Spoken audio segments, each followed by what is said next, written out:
परिवार 6 यूनिट का होना चाहिए, यानी कि पति पत्नी हो और उनके 4 बच्चे हों। आज के समय में हम लोग अच्छी तरह से इस बात को समझ सकते हैं कि कौन लोग हैं जिनके 4 से अधिक बच्चे हैं और कितने लोग हैं। कलमा जानते हो, कलमा पढ़ो। कलमा नहीं पढ़ पाए, वस्त्र उतार करके, लिंग देख करके ये निर्धारित किया गया कि ये हिंदू है और हिंदू देख करके मारा गया। वहां किसी ने जाति नहीं पूछी। उत्तर प्रदेश के प्रतापगढ़ के कुंडा विधायक और जनसत्ता पार्टी लोकतांत्रिक प्रमुख रघुराज प्रताप सिंह उर्फ राजा भैया ने आयुष्मान कार्ड धारकों के लिए नियमों में बदलाव किए जाने की मांग की। कुंडा विधायक ने कहा कि एक स्थान पर पति पत्नी की उम्र 60 वर्ष होने की बात है, तो वहीं दूसरे स्थान पर उम्र सीमा 70 वर्ष लिखी गई है। इससे भ्रम पैदा होता है, इसीलिए उम्र के नियमों को स्पष्ट किया जाए। साथ ही आयुष्मान कार्ड के लिए नियम है कि परिवार 6 यूनिट का होना चाहिए, मतलब पति पत्नी और उनके 4 बच्चे हों। इस पर उन्होंने अपनी बात रखते हुए कहा कि आज के समय में किसके परिवार में पति पत्नी और 4 बच्चे हैं, जिनके हैं उनके बारे में सब जानते हैं। इसमें बदलाव करिए ताकि बाकी लोगों को भी योजना का लाभ मिल सके। यूपी विधानसभा के बजट सत्र 2026 के दौरान राज्यपाल के अभिभाषण पर चर्चा के दौरान सदन में उन्होंने केंद्र सरकार से आयुष्मान योजना के प्रावधानों में बदलाव की बात कही। सुनिए उन्होंने सदन में किस तरह से अपने विचार साझा की। माननीय अध्यक्ष जी, महामहिम श्री राज्यपाल जी के अभिभाषण पर बोलने का अवसर दिया, इसलिए आपको आभार व्यक्त करता हूं। श्रीमान, हम सभी सदस्यों का एक दायित्व है। हम सब लोग गांव से आते हैं, जनता से जुड़े हुए लोग हैं, तो जो सरकारी योजनाओं में अगर कोई कमी, कोई खामी रह गई है तो उसको निष्पक्ष ढंग से यहाँ पर रखने का दायित्व हम सभी लोगों का है। अभी हमारे पहले मनोज पांडे जी कह रहे थे, उनकी बातों को उनसे अपने को संबद्ध करते हुए ये कहूंगा कि एक बहुत बड़ी उपलब्धि पूरे प्रदेश में हुई है कि संगठित अपराध, ऑर्गेनाइज्ड क्राइम का जड़ से सफाया हो गया है। आज पूरे प्रदेश में ऑर्गेनाइज्ड क्राइम नाम की कोई चीज नहीं। व्यक्तिगत रंजिश में घटनाएं होती हैं, वो एक अलग विषय, लेकिन उन घटनाओं के बाद जिस तरह से पुलिस कार्रवाई करती है, उससे बहुत से लोग हतोत्साहित होते हैं। श्रीमान, माननीय मुख्यमंत्री जी ने हम सभी लोगों को यह अधिकार दिया है कि हम अपनी विधायक निधि से असहाय लोगों का उपचार कर सकें। उसमें कुछ नियम अगर शिथिल कर दिए जाएं या सुधार दिए जाएं तो मैं समझता हूं कि काफी लाभ हो सकता है। जैसे उसमें एक क्लॉज है, साध्य और असाध्य रोग। हम लोग इसके लिए लिखते हैं, यह आवश्यक है कि उसका रोग असाध्य होना चाहिए, तभी वो स्वीकृत होगा। उदाहरण के लिए हार्ट, कैंसर, गुर्दा, मूत्र रोग, अस्थि रोग और थैलीसीमिया, ये इसमें वर्गीकरण है। मान लीजिए किसी का बहुत बुरा एक्सीडेंट हो जाए, उसकी हड्डियां टूट जाएं, या अभी हाल में ही ब्रेन ट्यूमर का पेशेंट था, उसको इसलिए नहीं स्वीकृत हो पाई राशि कि ये साहब असाध्य रोग नहीं है। तो जो भी घर वाले हैं वो तो इसी उम्मीद में उपचार कराते हैं कि ये साध्य हो जाए, सध जाए, स्वस्थ हो जाए। तो अनुरोध है कि अगर विधायक निधि से जो हम लोग देते हैं उसमें से ये असाध्य शब्द हटा दिया जाए। सरकारी अस्पताल में पैसा जाता है और बहुत से लोग ऐसे हैं जो अपना इलाज कराने में सक्षम नहीं है, तो मैं समझता हूं कि काफी लोगों को इससे लाभ होगा।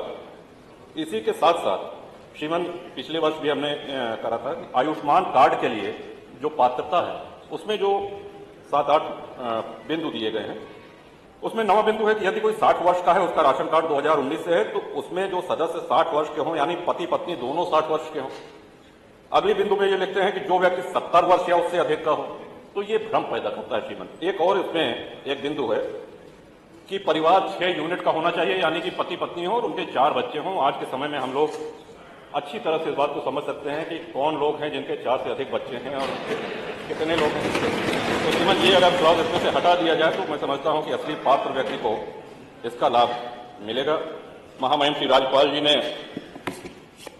माननीय मुख्यमंत्री जी के लिए, उत्तर प्रदेश सरकार के लिए कहा कि प्रदर्शन और परिणाम में पूरे देश में नंबर 1 है। सरकार प्रदर्शन तो उत्तर प्रदेश में कर रही है, लेकिन परिणाम पूरा देश ही नहीं, पूरा विश्व देख रहा है और सराहना कर रहा है, प्रशंसा कर रहा है। और ऐसा नहीं है, गांव में सरकार की संवेदनशीलता की भी बहुत प्रशंसा हो रही है। एक छोटा सा उदाहरण भी देना चाहूंगा। एक तरफ जहां संगठित अपराधों का सफाया हो चुका है, एक फिल्म बनी घूसखोर पंडित, उसके निर्माता श्री नीरज पांडे थे और अभिनेता मनोज वाजपेयी थे। एक जाति को इस तरह से अपमानित किया गया। ये ऑल ओवर द वर्ल्ड, पूरे विश्व में एक साथ रिलीज हुई, लेकिन संज्ञान उत्तर प्रदेश सरकार ने लिया, संज्ञान माननीय मुख्यमंत्री जी ने लिया और सबसे पहले उनकी एफआईआर हुई और बाद में सुप्रीम कोर्ट ने, माननीय उच्चतम न्यायालय ने इस बात का समर्थन करते हुए उस पर रोक लगा दी। मेरा कहने का आशय यह है श्रीमान कि एक और जहां सरकार दमदारी से काम कर रही है, वहीं संवेदनशीलता का भी पूरा परिचय दे रही है। अपनी बात आगे बढ़ाते हुए श्रीमान, ये सभी माननीय सदस्यों से जुड़ी हुई बातें हैं। National highway authority of India NHAI ने बहुत से एक्सप्रेसवेज का, हाईवे का निर्माण किया। उसके निर्माण में जो छोटी सड़कें थी, जहां से उनकी मिट्टी जाती थी, वो क्षतिग्रस्त हो गई हैं और वो दायित्व NHAI का है उसको बनाने का। मैं समझता हूं कि NHAI अपने इस दायित्व का निर्वहन नहीं कर रही है। हम सब लोगों के यहां बहुत सी ऐसी सड़कें हैं जो क्षतिग्रस्त हुई हैं। श्री राम वनगमन मार्ग बना, गंगा एक्सप्रेसवे बना, पूर्वांचल एक्सप्रेसवे बना, और भी कई सड़कें बन रही हैं। तो इतने भारी ट्रक मिट्टी लाद के, सामग्री लाद के जब जाते हैं तो छोटी सड़कें, तो एक तो ये अनुरोध है श्रीमान। दूसरा, जल जीवन मिशन के तहत ये बहुत आवश्यक बिंदु है श्रीमान, सड़कें खोद दी गई हैं और उसी उस पर आज माननीय जल शक्ति जी मंत्री जी का जन्मदिन है श्रीमान।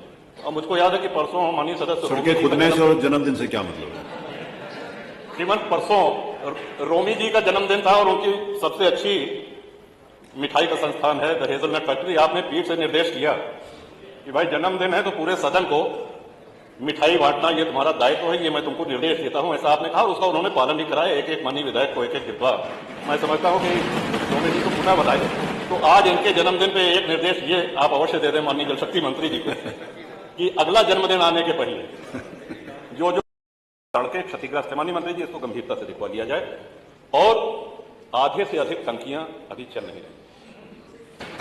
नहीं चलती, तो जो बन के तैयार है उनको आपको विशेष ध्यान देकर के उनको चलाने के लिए पूरा प्रयास करना पड़ेगा। और क्षतिग्रस्त जो सड़कें हैं, हम सब लोग आपसे बहुत उम्मीद रखते हैं, बहुत आशा रखते हैं। और वो एक शेर है श्रीमान की, कौन सी बात कहाँ कैसे कही जाती है, ये सलीका हो तो हर बात सुनी जाती है। तो आपके सामने इन्हीं शब्दों के साथ इसके पहले कि माननीय अध्यक्ष जी बैठ जाने का आदेश करें, मैं महामहिम राज्यपाल के अभिभाषण का समर्थन करता हूं। जय हिंद, वंदे मातरम। राजा भैया बड़ी बेबाकी से अपनी बात सदन में रखते हैं और अपने सुझाव साझा करते हैं।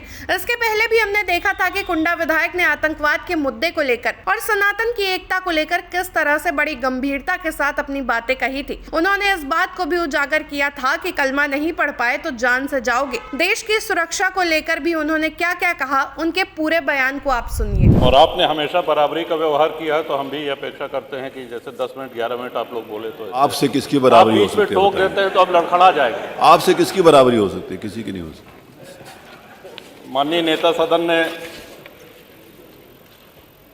विजन डॉक्यूमेंट पे ये 24 घंटे का ऐतिहासिक चर्चा करा करके ये पूछना चाहा है हम सभी लोगों से।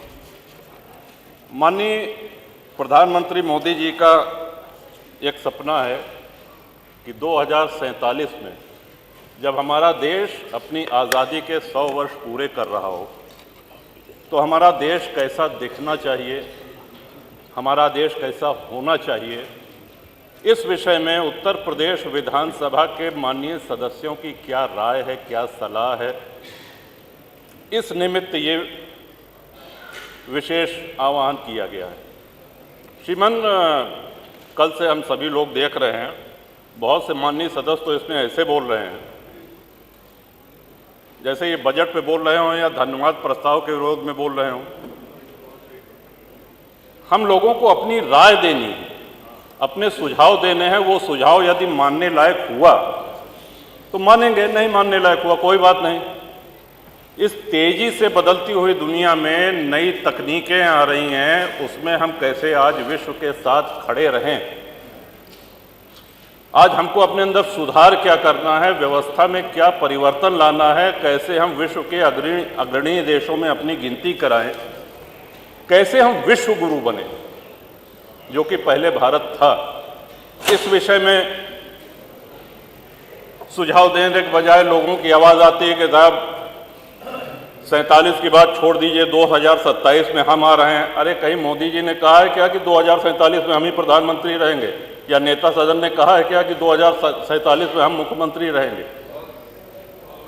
पार्टी और नेता आएगी जाएंगी, राष्ट्र का एक दृष्टिकोण होना चाहिए, एक लंबी लॉन्ग टर्म प्लानिंग होनी चाहिए ताकि हमारे देश की उन्नति हो सके और हम एक विश्व के अग्रणी राष्ट्र में अपनी गिनती करा सके। इसलिए ये सदन।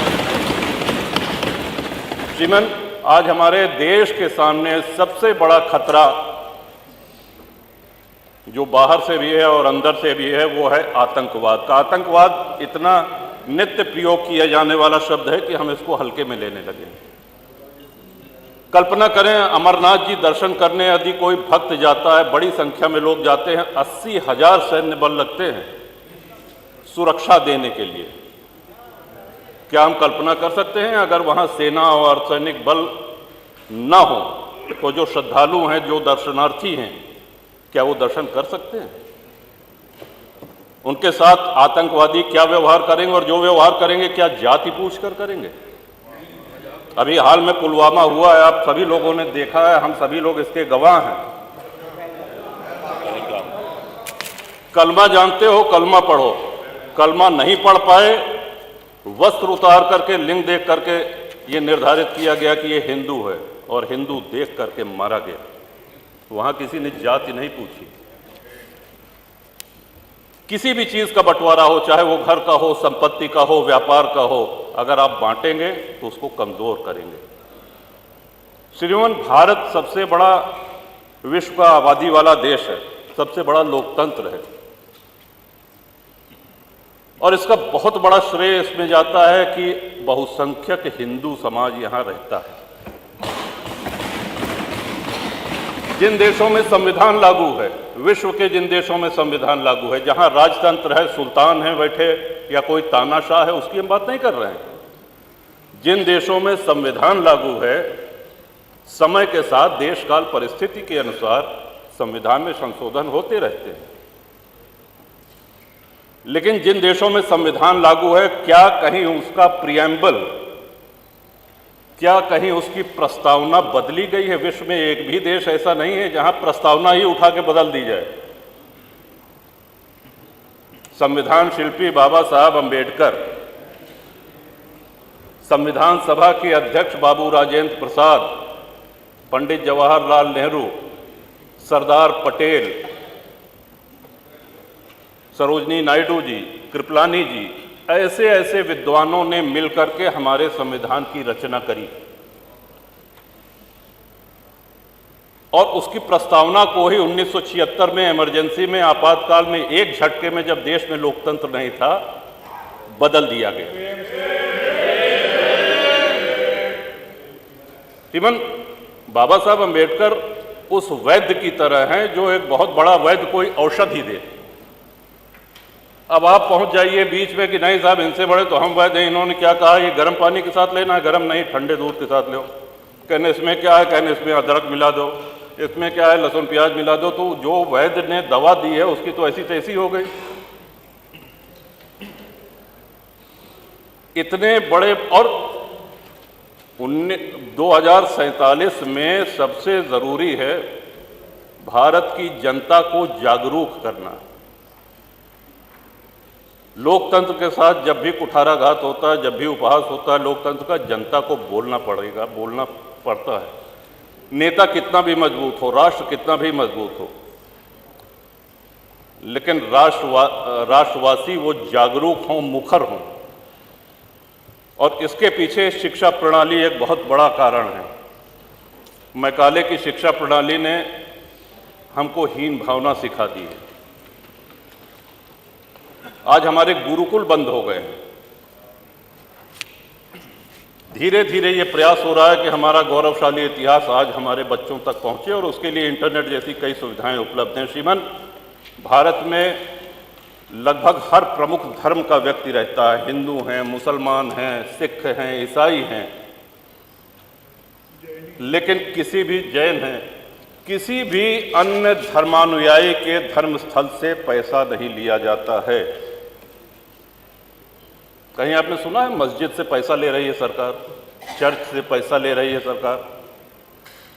लेकिन 4 लाख के ऊपर हिंदू मंदिर ऐसे हैं जो सरकारी नियंत्रण में है, और सरकार चढ़ावे का पैसा उनसे लेती है। जो भक्त जाता है, जो दर्शनार्थी जाते हैं, वो ईश्वर के प्रति अपना